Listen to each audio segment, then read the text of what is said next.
Hello， 大家好，我是 Lisa， 娃娃 TV。今天我要来教大家怎么选课。我觉得在美国选课是很重要的，你课选得好，会比较容易拿到高分哦。今天我要来推荐2个可以帮助你选课的网站，一个叫 MyEdu， 另外一个叫 Read My Professor。这2个网站在全美都可以用哦。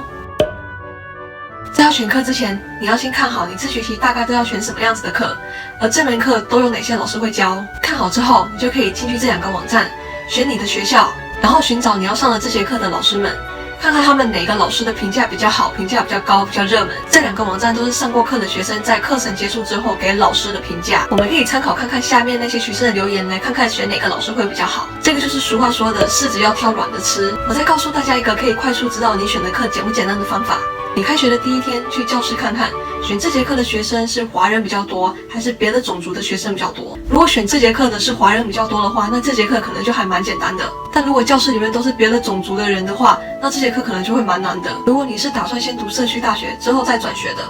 或者你现在正在读4年制大学之后打算读研究所的学生，那我建议你可以赶快 drop 掉这些课，除非你有自信可以拿到高分。不然万一有个不幸，这个是会拉你的 GPA 的。GPA 被拉下来的话，这可能以后多多少少会影响到你的申请。我今天拍这个影片不是要教大家一些钻小缝的技巧，只是有一些老师真的很贱，他们从来都不给高分的，就算你真的很优秀。像我妹，她上大学的第1个学期，她不知道这些东西，她就随便选了一个老师，她很认真、很努力、很辛苦的读了1个学期，